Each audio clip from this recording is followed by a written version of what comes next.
اور ایک تخمینہ ہے کہ تقریباً 450 ملین ٹنز سلٹ اس وقت آ رہی ہے. میں نے 1975 میں ہم نے ایک کانفرنس ارینج کی تھی, the role of hydro electric resources in Pakistan development. ادھر یہ اس کی چیئرمین تھے جو واٹر اینڈ پاور کے منسٹر تھے اس وقت, یوسف خٹک صاحب, اور کنسرن سیکرٹریز, وابڈا کے سارا بورڈ, چیئرمین, ممبر سارے. میں 75 میں وابڈا سے ارلی ریلیز لے لی تھی, تو ہم نے یہ ارینج کیا. 200 انجینئر ہم نے بلائے ادھر, واٹر پاور انجینئر کے, جس ملک کے جتنے لوگ ہیں اس فیلڈ میں ان کو بلایا. ادھر میرا کی نوٹ پیپر پہ میں نے 2 سفارشات سامنے کیے. ایک یہ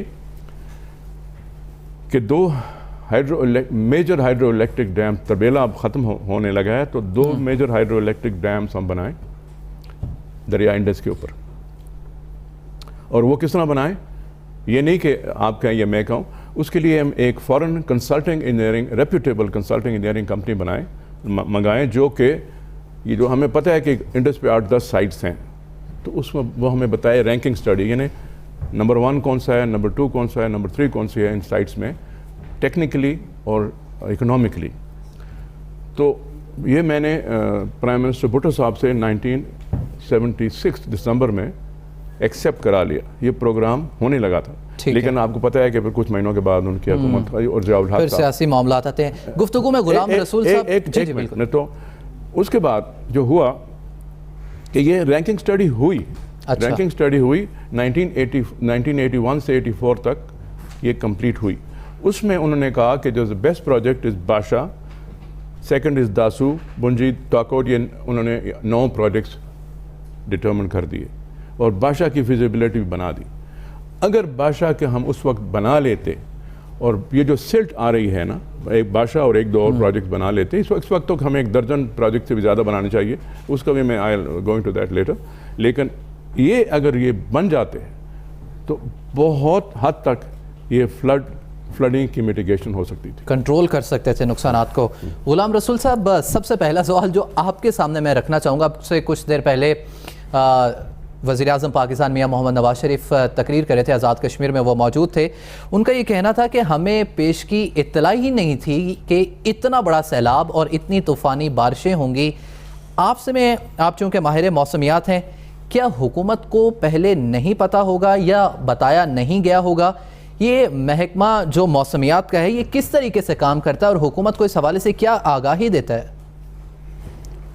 بسم اللہ الرحمن الرحیم. محکمہ موسمیات کی یہ ذمہ داری ہے کہ وہ ہر غیر معمولی موسم کو پریڈکٹ کرے. ٹھیک ہے.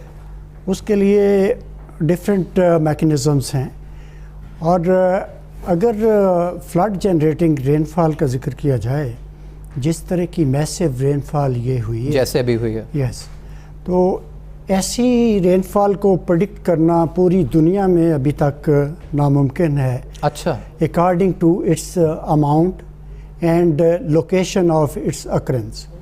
صحیح. تو اس میں کیپیسٹی جو ہے پاکستان میٹرولوجیکل ڈپارٹمنٹ کی, محکمہ موسمیات کی, وہ کافی حد تک امپروو کر چکی ہے, اور ابھی فردر اس کی امپروومنٹ میں گنجائش ہے. ایک پرپوزل ہماری جو ہے وہ اسپیشلائزڈ میڈیم رینج فورکاسٹ کے لیے سینٹر بنانے کی, وہ جاپان کے توسط سے ہوگی, تو وہ بھی ان دا پائپ لائن ہے. نہیں, آپ کے تجربے کی روشنی میں جس طریقے سے بارش ہوئی, میں یہ جاننا چاہوں گا کہ جس طریقے کی بارش ہوئی, کتنے دن پہلے پتہ چل جاتا ہے کہ اس قسم کی بارش ہو, یا یہ ناممکنات میں سے ہے؟ ہماری 1 دن 2 دن 3 دن. اس پرٹیکولر کیس میں ہماری جو پہلی وارننگ ہیوی رین فال کی ایشو ہوئی ہے وہ 1 ستمبر کو. اچھا. پھر ریپیٹڈلی 1 کے بعد 2 کو 3 کو ایوری تھنگ واز کلیئر کہ something wrong is going to happen. تو اس پر پھر تمام ادارے جتنے بھی ہمارے ساتھ انٹریکٹ کرتے ہیں ان کو انفارم کر دیا گیا. اور کیونکہ بہت زیادہ رین فال ہوئی, پاکستان کا ایریا جو ہے یہاں پہ 500 سے لے کے 600 ملی میٹر بارش 3 دنوں میں, جبکہ انڈیا کا پارٹ جو ہے اس میں ہم سے بھی کہیں زیادہ بارش ہوئی. وہاں پہ 3 دنوں میں بارش کی اماؤنٹ جو ہے وہ 700-800 ملی میٹر. تو بہت بڑا ریلا جو انڈیا سے داخل ہوا، انڈیا کی بہت زیادہ ڈیٹیل میں انفارمیشن ہمارے پاس نہیں ہوتی. وہ پانی جتنا بھی بارش کا تھا وہ دریاؤں سے ہوتا ہوا انہوں نے جو ریلیز کیا، اور جو فردر پھیلا ہوا پانی تھا بارش کا وہ بھی دریاؤں میں آ کے ایکیومولیٹ کیا، تو اس نے اس قدر میسو فلڈ جو ہے وہ جنریٹ کیا. چلیں ٹھیک ہے، مطلب آپ کے کہنے کا مقصد یہ ہے کہ وزیر اعظم صاحب جو پیغام دیتے نظر آتے ہیں کہ ان کی حکومت کو کوئی پیشگی اطلاع نہیں تھی، یہ سب کچھ اچانک ہوا. چلیں یہ تو اچانک ہو گیا. امتیاز صاحب، حکومت نے جو اس کے بعد فوری طور پر اقدامات اٹھائے ہیں، کیا وہ درست اقدامات تھے فوری طور پر، یا اس سے ایک سٹیپ اور آگے جانا چاہیے تھا، اور اگر جاتے تو وہ سٹیپ کیا ہوتا؟ دیکھیں جی، یہ جو غلام رسول صاحب کہتے ہیں کہ وہ انفارمیشن تو ان کو مل گئی نا 1 تاریخ کو، تو پہلی سے تو کافی دن ہو گئے ہیں نا، اور ہمیشہ پھر یہ ہماری فوج جو ہے وہی جا کے یہ سارا کام کرتی ہے. تو جو ہمارے سویلین ادارے ہیں، یہ national disaster management authority centre میں بھی اور صوبہ میں، وہ ابھی اخباروں میں لکھا ہے کہ ان کو فنڈز نہیں ملے. کیوں نہیں ملے؟ اگر یہ لوگ ہمارے لیے، آپ نے بتایا کہ 2010 میں 2000 لوگ مر گئے، تو ابھی بھی تو 2000 تو تقریباً فوتگیاں ہو چکی ہیں. بالکل تازہ ترین اطلاعات جو اب تک موصول ہیں، تقریباً 250 کے قریب اموات ہو چکی ہیں، اور ابھی یہ سیلابی ریلا وسطی پنجاب سے نکل کر جنوبی پنجاب کی جانب ہے، جو ابھی نیچے جائے گا، اور پھر سندھ میں کیا صورتحال ہوگی اس حوالے سے کچھ بھی ابھی نہیں کہا سکتا، لیکن نقصان بہرحال بہت زیادہ ہو چکا ہے. تو اچھا، آپ نے سویلین اداروں کی بات کی کہ سویلین اداروں کو اتنا مضبوط کرنا چاہیے تھا. آپ کو لگتا ہے کہ اب، چونکہ میں یہ ہسٹری دیکھ رہا تھا کہ 1950 سے لے کر 1950، 55، 56، 57 سے لے کر 2010 اور 2011 میں بھی سیلاب نے اپنی ایک جھلک دکھائی ہے، تو اب تو یہ ہر سال کا معمول بن گیا ہوا ہے. تو امتیاز صاحب اور غلام رسول صاحب، آپ دونوں کافی سینئر تجربہ کار شخصیات میرے سامنے موجود ہیں. آپ سے جاننا چاہوں گا، ہر سال ایک صورتحال ہمارے سامنے ہوتی ہے، جانیں بھی گواتے ہیں، نقصان بھی ہوتا ہے، حل نہیں ہوتا، اس کی وجہ کیا ہے؟ آپ بتائیے سر. سب سے پہلے میں گزارش کروں گا کہ یہ موجودہ فلڈ جو ہے، یہ ہمیں جان لینا چاہیے کہ اگر اس کی پہلے سے اطلاع ہو بھی جاتی تو ہم کچھ نہیں کر سکتے تھے. اچھا. اس کی وجہ یہ کہ چناب پہ کوئی کنٹرول نہیں ہے پاکستان کا.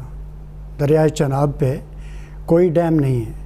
ڈیمز جو ہیں وہ پروٹیکٹ کرتے ہیں، وہ فلڈ پروٹیکشن کا ٹول ہے. اور راوی پہ ہمارا کوئی کنٹرول نہیں ہے، اور نیچے ستلج پہ ہمارا کوئی کنٹرول نہیں. ان تینوں ریورز کے کیچمنٹس میں جو بارش ہوگی وہ انکنٹرولڈ آئے گی، اور وہ تباہی مچائے گی پاکستان میں.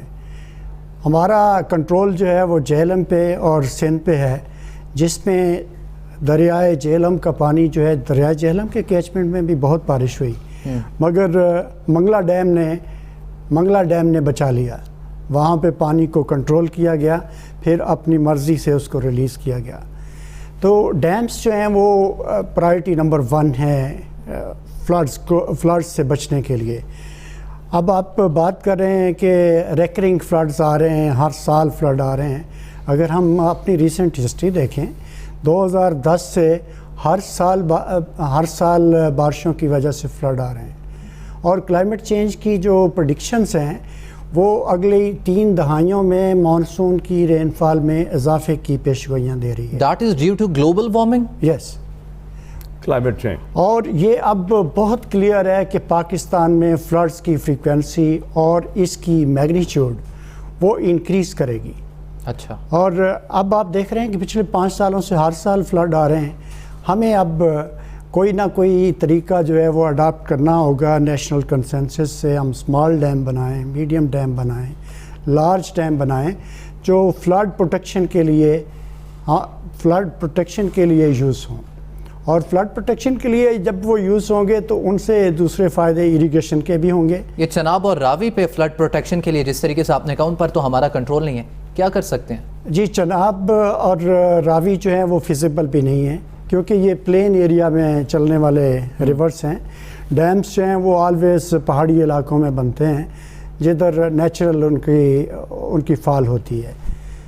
تو اس کا صرف اور صرف واحد حل یہ ہے کہ آبادیوں کو ان سے دور کر دیا جائے، کیونکہ انڈیا تو ہر سال پانی چھوڑے گا، تو کیا ہر سال ہم اس کے پانی کو اسی طریقے سے سنبھالتے رہیں گے ان دریاؤں میں جن پر ہمارے کنٹرول نہیں ہے؟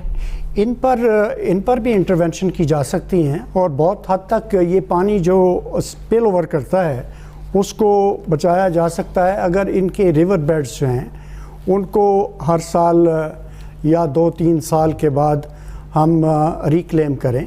اب وہ فل ہو چکے ہیں. راوی اور ستلج جو ہے وہاں پہ تو کاشت ہوتی ہے ریور بیڈ میں, تو آل آف اے سڈن اگر 1 لاکھ 2 لاکھ کیوسک کا بھی پانی آ جاتا ہے تو وہاں پہ ڈیواسٹیٹنگ فلڈ ہوتا ہے. تو ریور بیڈز جو ہیں ان کی مینٹیننس, ان کی لک آفٹر جو ہے وہ ہمارے لیے بہت لازم ہوگی. یہ تینوں ریورز جو انکنٹرولڈ ہیں جن پہ ہمارا ڈیم نہیں ہے. چلیں ٹھیک ہے. اب ناظرین بریک کے بعد ہم اسی گفتگو کو آگے بڑھائیں گے. ہمارے ساتھ امتیاز علی صاحب بھی موجود, ان سے یہ جاننے کی کوشش کریں گے کہ جس طریقے سے موسم تبدیل ہو رہا ہے مستقبل میں کن منصوبوں کی فوری طور پر ضرورت ہے. اس حوالے سے اپنی گفتگو کا سلسلہ جاری رکھیں گے. ناظرین یہاں پر وقت ہوا ہے شارٹ بریک کا, آپ ہمارے ساتھ رہیے.